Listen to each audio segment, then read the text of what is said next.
Okay, a quick disclaimer here. By the time this video is out, I probably will not be in front of my computer at the time. So some of the information I'm talking about this now might be a little bit dated considering how fast the meta can change within these past few months. So just keep that in mind. But as someone who just came back from WGP, aside from the salt and a little mishap I had in that event, it is safe to say DZBT08 in my opinion does do for the meta better than 07, as in 07 there's only like one deck that actually is meta, but in this booster I feel most of the updates in this booster actually improve these few decks drastically, especially a certain boss unit that I love. But how much has they improved? That is exactly what I'm gonna be talking about today, and just like my previous video, I decided to do a cleanup before start ranking as well. So if you have an opinion on the entry I'm not talking about in this video, do leave down in the comments below. And for those who are here for the first time, welcome. I normally cover contents around tier list and the first impression after I playtest a brand new support or a brand new deck. If that is your jam, consider subscribing to this channel. And for this tier list, I decided, just like usual, to focus on 3 different rules. First off is no collab nation, at least the one that actually get the booster, or the one that at least I couldn't give a 5 fuck about. The Butterfly one I probably will cover, but not the past one because I feel it's so outdated by now. Secondly, there is a limited entry in the higher tier, aka the A+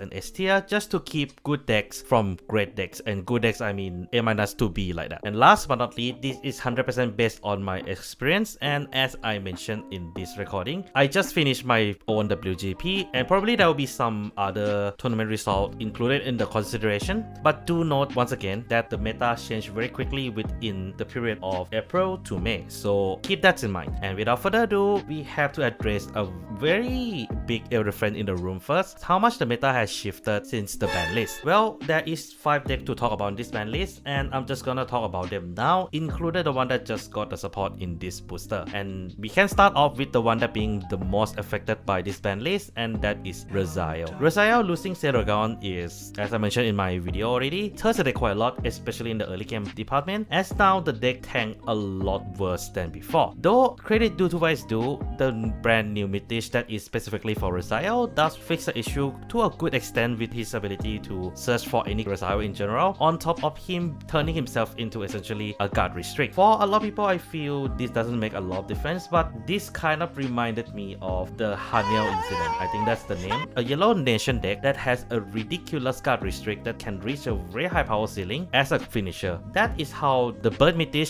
feels to me with Rosaio, but it is far from being a fix that the deck needs after the deck has lost Sega on. So unfortunately for Rosaio, she dropped off S tier, moving from the one that get affected by the mods to the one that gets second most out of the 5 decks. We have Babsagra, and I'll be honest, lots of Valor does hurt the deck quite a lot because of the consistency issue and the fact that you have less search target now. I already covered it in my ban list video, but funnily enough, the deck still works because Trick Moon is just that disgusting when played it with a restanders. And as you can see, I am not dead! And one more thing I should discuss is that Bab also is one of the main counter to one particular deck that is currently meta right now. So because of that, she still retained her S tier in this tier list. And last but not least, the one that supposedly is least affected, we have Levidras. Surprisingly enough, the ban list does hurt Levidras' position in the meta quite a bit due to the fact that losing the early game for Levidras actually means a lot now, as Saphira does help you to call back Shamnet, essentially allowing you to get your early board to a very good level, which is now kind of rare to happen in Levidras now. Does actually affect more than I thought it was. However, there are also less decks in the meta now that are scared of Levidras' Infinite Eye Marker skill in general, purely because the power scale does go up, or decks that already have a high power scale get more consistent. In fact, some even actually counters it. And sadly for Levidras, I do think the deck lost his S tier into A+ tier. He's still a perfect deck to go for it, but I do think Batman is just way more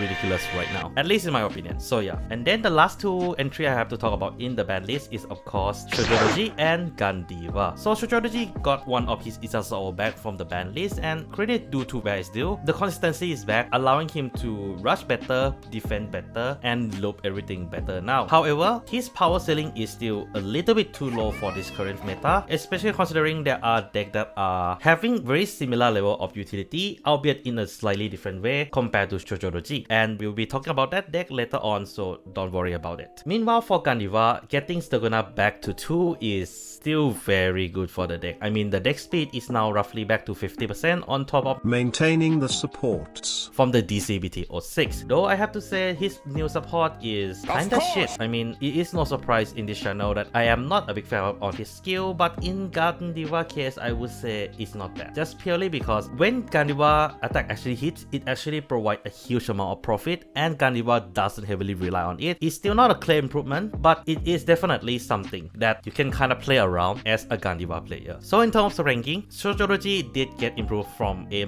to A, and for Gandiva, the deck is already viable to begin with, so 100% no change because it doesn't actually bring the deck to the next level. And now that I have talked about all decks in the bad list, let's start talking about the deck that got supported in DZBT08. And we can start off with, as usual, my arch nemesis nation, Dragon Empire. And yes, I hate it more than ever, especially my lose streak on Dragon Empire hasn't been broken yet. And we can start off with the deck that actually did not cause my loss, and that is Vaga. Eluding Dragon is actually a great support for the deck, as it does have early game for Vaga to not only hit in a better number, but also reduce the retire feedback caused by Vaga skill, which allowing you to guard yourself just a little bit better. And on top of that, Dragon Empire did get a generic grade 3 searcher, which is stupid, like genuinely stupid. And it kind of solidified the fact that Dragon Empire might not get a proper counter charger anytime soon, which is kind of sad considering Vaga needs CC a lot, and also so thanks to eluding. So because of that, I gonna shift Vaga just a little bit lower, but I don't think he's out of the meta tier yet, because when Vaga, just like any other Overlord decks, when Vaga high roll, it's high roll all the way, which is a sad fate to talk about his slightly nostalgia and inferior version of himself, and that's Rebirth Dragon. Rebirth Dragon is very similar to this joke mentioned by Smosh, so I'm just gonna borrow it for a bit. Wilbell. You look like if Vagra Draggers and Vortex fused. Yeah, except that fusion is much less successful than either one. Though it is done extremely well, especially considering Wilbell has a lot more flexibility than Vaga in terms of what it can retire, allowing you to kind of snipe your opponent at a much better control. But similar to Vaga, Wilbell also needs counter charge, especially considering some of his new support does require counter blast. But overall, I would say the deck is a perfectly functional deck, and just like any other Overlord deck in Dragon Empire, do require Order Lord engine to function, which can get a little expensive, especially considering his playstyle. So because of all that, I do still think he's a decent rogue tier deck, but not any means he's definitely topping anywhere soon, especially considering one particular deck that got supported before the recording of this tier list. And then we have Gryandra. I'm not gonna lie, I was initially very confused with what Andra new support supposed to do, but after looking through some of the old cards and consulting some of my Dragon Empire friends, I realized I actually covered Gryandra wrongly in DZBT04. My disappointment is immeasurable. And for that, I apologize. But in all fairness, that card wasn't very good at that time as well, because giving a card restrict to Gryandra at the time was not enough pressure for the deck. However, with Micah, the brand new support, things changed a little bit, because Micah allow you to extend into another Andra attack, which means that with Detonate Bolt Dragon skill, you literally have 3 guard restrict attacks, which means that the deck does have a better pressure now, though the fact that the deck doesn't have any crit pressure and still require a lot of pieces to actually pull off his endgame kind of retains him in where he was, which is C tier. He definitely feels much better to play, or to an extent much better to close game now, but I feel that the reliance on multiple pieces that you need is a little bit ridiculous, especially the deck doesn't really have a consistency of playing into Dragon Residence, which could have been considered to begin with, but that's just me. Moving on from Dragon Empire, we have Dark States. Don't worry, there are a few more decks I have to talk about, but for now I'm just focusing on the decks that did get support in DZBT08. Before we get into the main meat of this booster, let's go through the things around him first, as we start off with Dire Full Dolls. The new double R is, in my opinion, a little bit like Ogibori for Shojoroji, where it helps you to filter the deck a lot better, and on top of combining with the set order that we got as a PR, this allows the deck to filter a lot better, which is something that I mentioned in my previous video skill as well, was a weakness for Direful Dolls when he was introduced in DZBT08. But just like in my previous tier list, things have changed, and suddenly changing the deck that has a focus on tanking as long as possible into a mid-range deck feels definitely a little bit weird, and I feel there's still one or two more pieces that the deck needs to gel everything together. So I'm not changing his ranking, which was in A- tier to begin with. It is solid, but I feel you need a little bit more for a smooth transition into a mid-range deck that he is right now. Then we have Omina. A lot of people might say this, but you know what? Omina is not meta to begin with, so let me have my piece to say about this. And let me put it this way. Valvirus, the double R, is a decent upgrade for Omina, as now the deck has a way to consistently get a back row, which also turn itself into a plus 5k and a draw, which is not bad, especially considering it's using energy, which is a resource that Omina tends to not use a lot if you chose not to run your energy cycler. And some people might say, oh, why not just keep Rune Collector? I feel this is better because sometimes you do have some leftover regard that you can't really use, like Lidl here, because you rather have Misery in front. So this is a good way to kind of make use of putting 2 cards into soul for this skill, especially considering the deck used a little bit more soul. And then we have Tiglet, which for some reason was disliked by many people who play Omina, but I do like it. Like, if you need a trigger that is missing from your bind zone, this is the card for you. And the fact that you can get +1, and a good +1 because it's a defensive shield, is a plus in my opinion, even if it lower the trigger ratio, because it would be useless for you if you wouldn't survive the early game to begin with. So because of that, I feel Omina deserve to get shifted up from B tier to low A-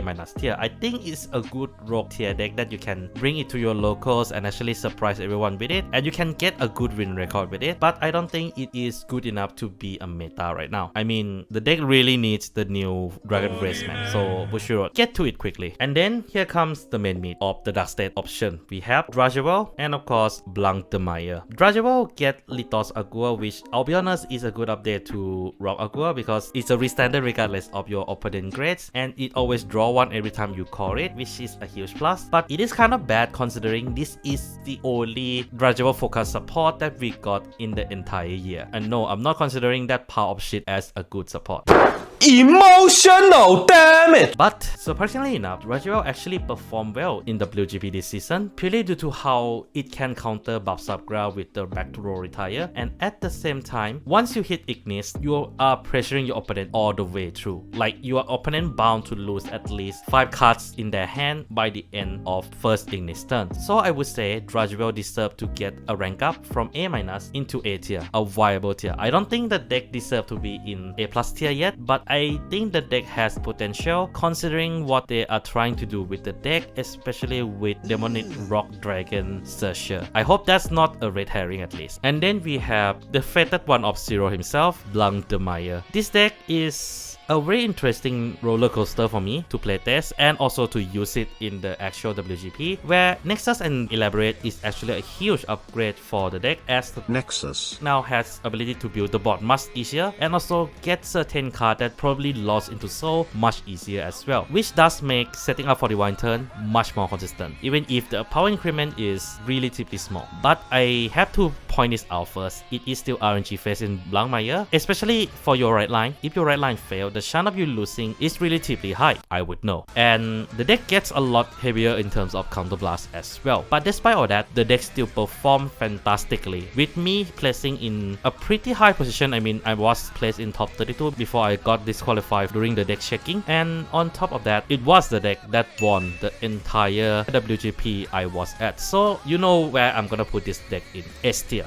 And I'm glad it performed, and there is finally a proper Dark State representative in the top list after like what, 6 months? I mean, Odium is a little bit inconsistent when it comes to topping, so yeah. And then moving on from Dark State, we have to move into Branket, and we have total of 4 decks to talk about. And the first deck is Everybody Disappointment Weisruger, and holy shit, the deck is confusing as hell with the new support. Like, the deck get the second beast that we were waiting for so long, which enable a flip attack and kind of force you to use order. I mean, it is not a bad update to the deck per se, but I feel it's so random, especially it doesn't really address any issue that the deck has in general. Yes, the order does fix it, but it also comes at a cost of your power. so it's a little bit pointless. So to put it simply, the deck hasn't been fixed in a meaningful way as of now. So because of that, no change to Vice-Ruger, and it still stay at C tier. I'm not sure whether the third piece will come soon or Vice-Ruger will get a new form first. Leave in the comments guys which one you think it will come first. And then next up we have Office. Office get two main new support that actually is very helpful for the deck. One is a World Order Miller and Shadow Army generator if needed to. Meanwhile, the new order itself is essentially a really insanely good card. Like, it gives you free draws, it gives you a way to generate a Shadow Army token, and it gives you a way to turn itself into another name, making cards like Polaris Dragon able to play at a much better consistency. It's too much winning. So in general, I would have to say Office did get a lot of toys that actually make his deck performance better. Is it better enough to become viable? Unfortunately, no. The deck is infamous for having a fake hand to begin with, and that problem is still around for Office. And yes, the deck draws better now, mills card better now, and even generate token better as well, but the problem's still the same. You have to hard draw into all the pieces that help you to facilitate that to begin with, and the deck doesn't really have enough space to run all the generic that will help the deck to improve their consistency to begin with. And that's why I'm leaving Office at where he is, which is a rogue tier deck. And then we have Velstra, and this is an interesting one, at least in my opinion, because I thought the deck has already reached to the point where they can't really support it any better already, but they managed to give us something that actually is useful for the deck and actually does something very beneficial for the deck, as the triple R actually help you to not only increase soul but also help you to activate another product in the line, allowing you to minus more power during your opponent's turn. And at the same time, you have cards like Born, which help you to guarantee Lubet Soul on turn 2, which is a nice plus as well considering he is also unit with an increased shield. But it is still not enough for Velstra.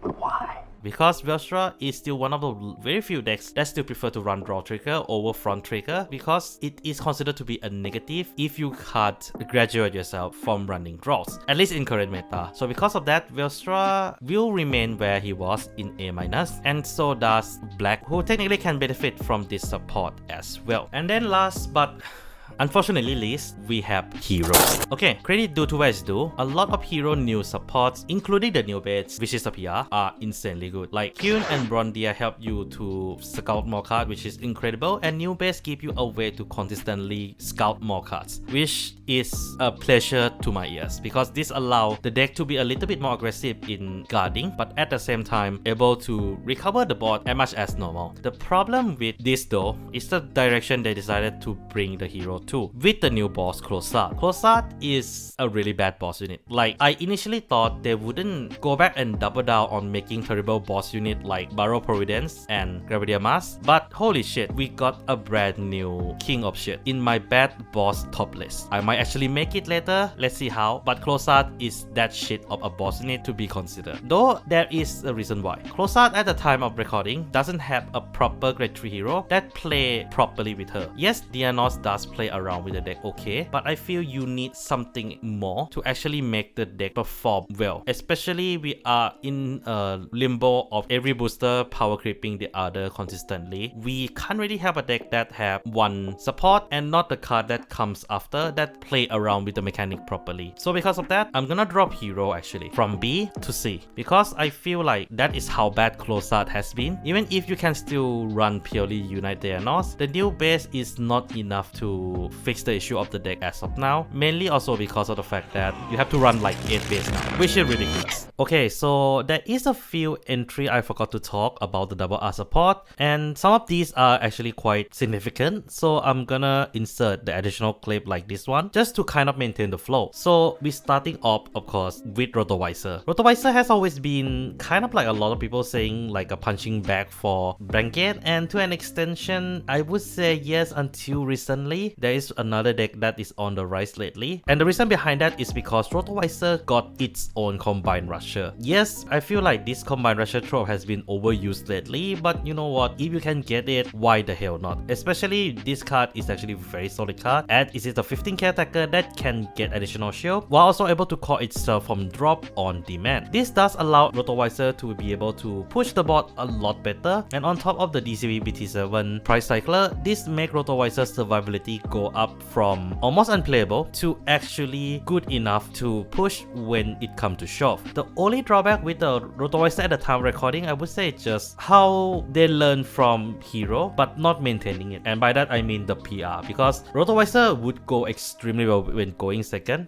but kind of drop off if it going first or not able to draw that PR card. And with all that considered, I would still leave Rotoiser in high B tier, but in this time round he definitely deserved that ranking, unlike last time where I'm putting it there as a part of a potential of it. Moving on from Branket, we have the Keter Sanctuary, the nation that has been getting more and more vanilla, I'm not gonna lie. Why you pouring me? I'm right. Especially considering the recent new red line that has been revealed. But if you are a Useberg fan, I would say your playstyle is distinctive enough to be different. And credits due to where it's due, all the new support that Useberg has gotten are pretty solid. Reveal does allow Rebel Form from drop, which is a huge deal as it allows your Rebel Form to be discarded for multitude of ways. Exist is essentially a 5 attack enabler for Useberg and a consistent one at that, regardless of whether you're going first or second. However, I do have to say, the Exist being this powerful doesn't give Bushiroad a free rein to compromise some of the rebuild aspect, especially the third skill. I agree, forcing Useberg player to run more copies of Exist is still important because of the bind, but I feel it could have been done a little bit more creatively, where rebuild punishes user for playing a powerful rebel form but allow you to play into the weaker rebel form at a much better consistency. At least it does give you a different way of playing it in a much more interesting way, but that's just me. But even without that nitpicking I have, the deck still have some small issue that it has to address very soon. First off is obviously the second skill, as now it comes at the 0 advantage compared to Sequana, who do still give 1 additional soul even if the deck doesn't use the soul as much, at least in the full blast build, as all of these skills come at the cost of the self board building skill. So in my opinion, I feel the new support for Useberg just feels like the full blast support in DBT13 2.0. That is how much it felt like, which doesn't make it better when now you have to considering running all the Keter power just to increase the consistency of Useberg as a deck. And the only saving grace on this, in my opinion, is just the updated right line. It's just way too fitting for it. But despite all the negative point I'm talking, it's still a very important update for Useberg, enough for Useberg to get into a meta tier. Yes, there is not enough data at the time of recording, and the Useberg that won the WGP is heavily questionable based on my sources, especially with his build. So for Useberg case, I'll wait until seeing more result and I'll update the Useberg positioning in my next tier list accordingly. So apologize for starting on this video too early, I guess. Anyway, aside from Useberg and not counting Rosel as we already talked about him, we do have 3 more decks to discuss, at least in the context of DZBT08, and that is Soliron, Houndraiser, and Hexa Orb. I'll just say this now, all of them are generally quite underwhelming support. Giving Soliron another restander that counterblast is just dumb, especially considering the deck already counterblast heavy to begin with, and whoever is designing any of the low popularity decks support needs to be fired because they really don't know what they are doing. And that's why I'm shifting Soliron from mid B to low B. The deck just simply gets worse and worse over time because of occasionally good support and then shit support alternatively. It's literally a Barrow situation all over again. Meanwhile, for Houndraiser, yes, the deck did get a new Houndraiser which also buff a rear guard and also protect your Houndraiser from being controlled, but I feel it's far from what the deck needs right now, as the only thing that the deck needs at the time of recording is just more Houndraiser searcher, like search into the human, not the beast, and they did not get that yet, and until the deck get that, it will stay at B tier. And then last but not least, we have Hexa-Orb, and this is an interesting one to talk about because the new support that Hexa-Orb did get is essentially a combined rusher that also has an ability of quad tier sorceress, and this is actually really good because it helps you to fill up the soul and also essentially generate a body when you don't have one on the field. However, the problem with Hexa-Orb, in my opinion, is that its mechanic is very dated. Relying on trigger to get something out of it is just never a way. I mean, we have seen that with the V Megas and it was quite terrible in all honesty. With the only saving grace is that it is highly compatible with premium Megas. But at the same time, I do have to say updating Hexa-Orb is a little bit on the harder side as well, purely because of the fact that the only way to improve it is to guaranteed trigger, which is not easy to do so. Like making any deck guaranteed trigger is just a little bit too much for all of us in general. And because of that, I'm gonna leave Hexa-Orb to where she is, and that is A- tier. And then moving on from Keter, we have Stoicheia, the Grass Nation, and I gotta admit, the support that we get in this booster is surprisingly very positive, despite how cheap the support normally is. As you can see with Magnolia, where Party Up is generally a great update for all variants of the deck, while also able to stand on his own due to his ability being very similar to Elder that can take advantage of Persona Right. And at the same time, Magnolia also finally get a proper quality support, unlike occasional good and then bad support that some of the less important deck has been getting for a long time. I mean, the deck finally gets its own Silver Horn version of Inlet Pulse Dragon, its own Discard Cycler, and also a card that helps you to reduce the cost and increase your resource with Combat Rate. Like, Magnolia supports are peak in every possible way. With the only drawback with the deck right now is that the deck still rely on generic filter option to actually build the board properly, though at the same time I have to say this, I'm not a Stoicheia expert, so I might miss certain combo that the other player actually using it, but I did not use it in my own deck list. So do leave in the comments what are some of the tech choice you would run in your Magnolia. But despite all that, I'm willing to bring up Magnolia from A- into A tier. Magnolia definitely perform better when it fights against a deck that doesn't really tire their board, but at the same time also weak to rush deck, but the deck also get hard counter by a good number of decks in the meta as well. That's why I think the deck became more viable, but there is as many counter to Magnolia as Magnolia is a counter to many decks in the meta, and that's why A tier. Which is kind of funny to see Leonon keeping her position as a viable option in the meta, and this is because of two main reasons. First off, Leonon get a banger of the support in the form of her own Discard Cycler that also have a powerful secondary effect while it is in the drop. And then with the amount of mass control deck being less played in the current meta, allowing playing Leonon a little bit more feasible, especially now that most of the powerful deck, as much as they have some control, you can control what they remove from the field, or at least the amount of unit removed from the field is not as bad as Vaga. Leonon definitely can live around just a little bit longer in A tier. And we're gonna keep up the A tier trend here, as next up we have Veleno. And I'll put it this way, Egregious is an insanely good card for any deck that does play Blitz Order, but at the same time she also is a great support for Veleno due to her ability to revive, being a restander, and also, as I said earlier, return a Blitz Order, which is something Veleno wants. And on top of that, the deck also get a resource card, which does making paying the cost for Grudory and Egregious a little less painful, which overall just make Veleno tankability a whole lot better. However, the deck does struggle just a little bit against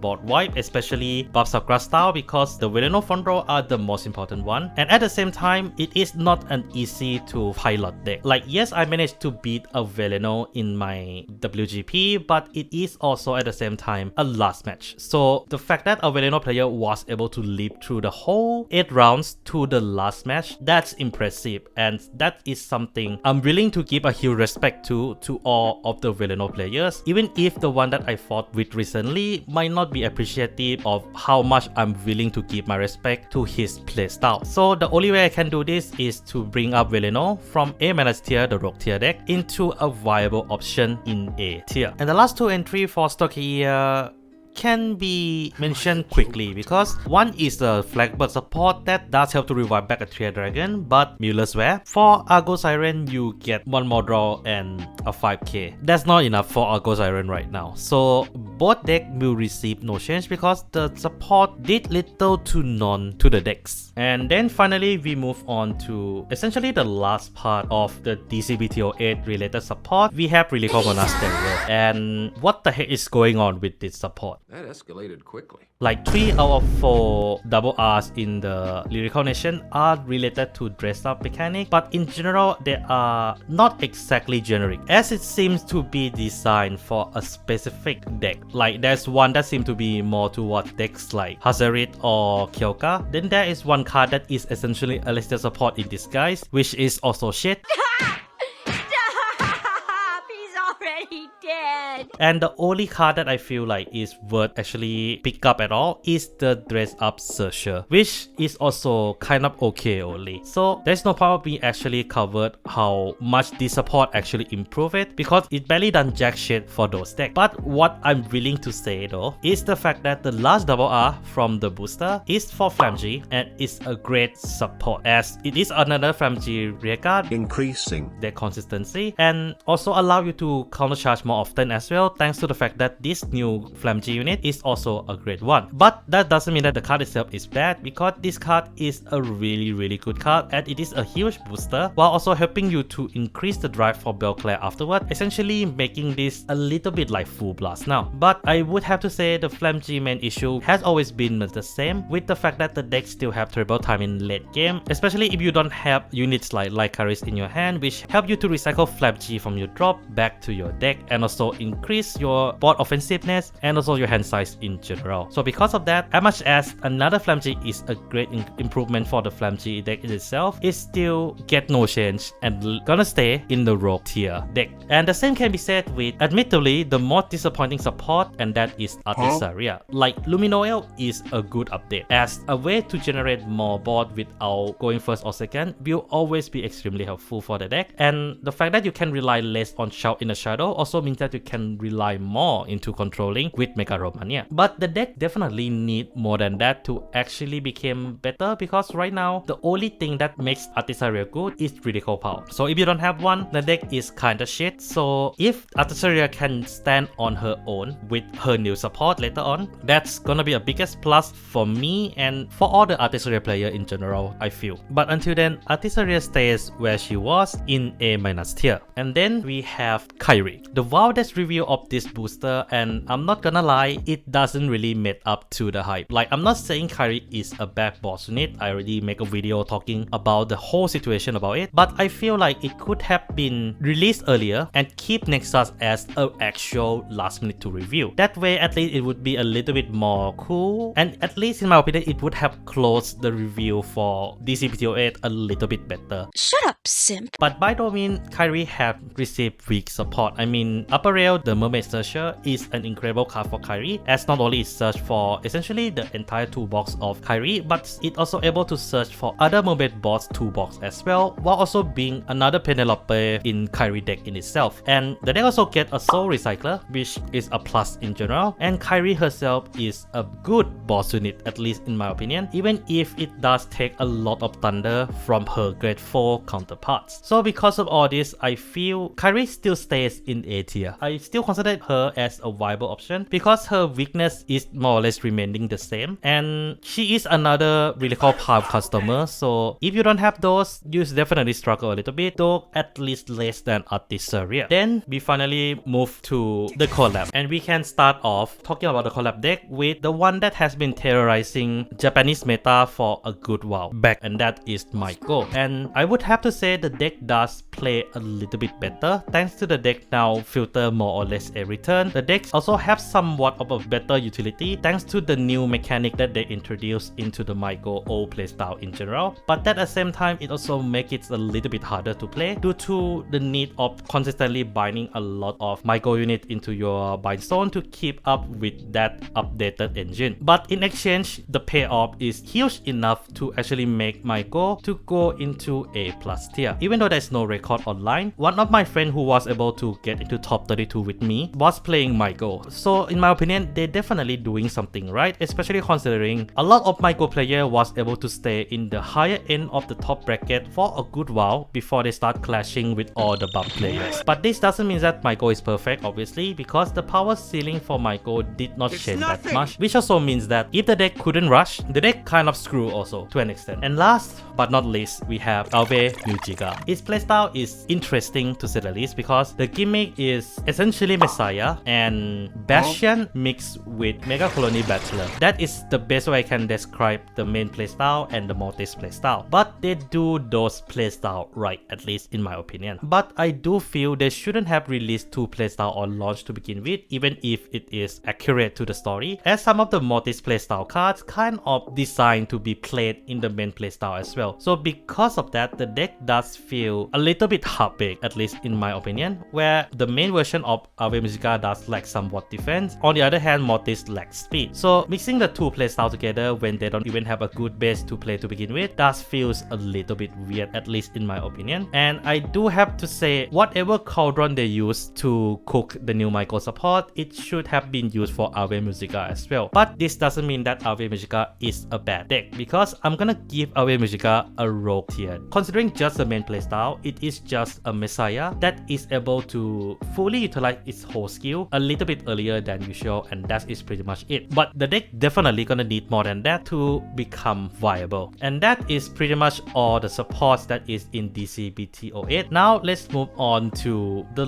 last part of the video, and that is the PR support. And I'm fully aware I already talked about some as we have go through each of the entry already, but there are definitely a few more that is deserved to talk about, with the very first one being Virgila. As we all know, Virgila get the brand new deck set for himself again, and in all fairness, it is a nice update to both deck defense and also the board building capability, thanks to Flare Cosmog ability to get tagged along when Ursova is being revived by a Vanguard skill or being called in general. However, I do still feel that Virgila still need to hard draw into all the main pieces that it needed, and at the same time an ultimate skill searcher. I know the deck got exactly that recently, but we are not covering Festival Collection support this time round, so because of that, I'm gonna leave Virgila in mid B for now. And next up, we have Overlord. As some of you might know, Overlord get a brand new manga promo, which is an order that not only write from Overlord into the end, reducing the need of running Overlord in your deck completely, but also ability to allow double persona right. Combining with cards like Draco Resonance and the Order Lord engine, this makes Overlord a disgusting burst deck where the deck gets a huge amount of power out of nowhere, on top of units like Bellicosity and Burning Horn gaining its own power as well. Though the deck still have the usual Overlord issue, where if you don't Overlord, you don't win the game. And because of that drawback, I'm gonna still leave Overlord in the viable tier, but in a much better spot compared to the previous video, as the order definitely makes a difference and also is a reason why I'm rating Wilbel so poorly. Moving on from the PRs in Dragon Empire, we move straight into the Keter, with the only last deck to talk about is Bastion and Alden. I'm putting them together because the PR support does put them together as well. This is a pretty nice to have unit for both decks because it's a 10k shield, it's also a 13k that can boost and also can self-restand, so it is definitely a decent support for both of the deck as it makes magic number. But the problem with this is that I feel it's come a little bit too late. If it came maybe like late last year, I would say yeah, Bastion and Alden might have a chance to come back in the meta, but right now I feel it's a little bit too late, and that's why I'm leaving both Bastion and Alden to where it was previously, and that is A- for both entry, with Alden being slightly higher than Bastion. And then we're gonna move back to Stoicheia to talk about the two more decks that we have to talk about, and that is Grand Fear and the only other new main nation right line, Estasian. I'll start with Grand Fear first because it's definitely the more disappointing between the two, because yes, the turnip fixed the issue with Noble Rose token for the longest time, but after playtesting the deck again, I realized the Grand Fear issue has never been about getting retired by your opponent board, but rather the fact that the deck is so hell-bent on charging so many gates so much that it ignores every other aspect of the deck, from board building to hand size increment. And because of that, as much as there is a way for you to get a winning image, which is very clunky. Like, if you do not pull cards that help you to build the board, you are screwed, like genuinely. And because of that, I'm gonna put Grand Fear up just a little bit into C tier, because at least the main gimmick of the deck are no longer so easy to kill already, but otherwise the deck needs a whole lot more than that to actually perform, which is something that Estasian don't really have to, because Estasian, in my opinion, is easily the best way if you want to start competitively right now in Vanguard. As just with his own start deck, it is enough to stay very competitive, and also gets even better if you include cards like Alvina and Medis to actually play around with his very powerful order card. And this is on top of the fact that the deck has a work level of consistent filter and a decent amount of power boost as well. Though I do have to say that if you didn't start off on the right foot with Estasian, you might struggle just a little bit, though that is also dependent on your build as well. And the best part about Estasian is that yes, there is a hard counter, but it doesn't being played often in the tournament, that it essentially makes this deck close to no weakness at all. And because of that, I'm putting Estasian as a last entry into A+ tier as one of the top 7 decks I would consider to bring into a tournament. And then last but not least, we have Easter Bunny of a Ridicule, Hazoret. I'm not sure is this an Easter period or not, but it's interesting to see Hazoret getting another support. But in all fairness, it is not a bad support at all, because that card works as a discard cycler, and on top of that, combine rusher. However, I do have to say this is more of like a comfort option for Hazoret, as with this card, this deck allows you to go into 5 attack without needing to do a complex maneuver, making running Hazoret a little bit more easier, and at the same time also kind of encourage my preferred playstyle of Hazoret, and that is looping Xenon, cause looping crit is just way too good to ignore. But that doesn't mean that the deck is perfect, because the number of Hazoret is still on the poorer side. So with all the elements considered, I would consider Hazoret to be still an alright deck, so B tier, but at least a little bit better than before, because it is a lot more comfy to play the same board at a much lower commitment. And that is all the entries in DZBT08. Once again, I apologize if this is on a more rush side for the tier list, because by the time this video came out, I'm probably in Japan right now, and because I'm not bringing my PC along, so I will not be able to do as much editing as I usually do. So once again, I apologize for that. But what do you guys think of the entry? Because it is an interesting time to look into the meta now, because after the very, I would call nuclear ban list, a lot of decks suddenly became more viable. But what do you guys think? Do leave down in the comments below. What are some of the entry that you think it should have been considered more? Do leave down in the comments below. And yeah, that's all I have for today. Take care of yourself, don't forget to clap that sub and become a member for some cool perks. And this is Mac Megane signing out. Boom, boom, boom.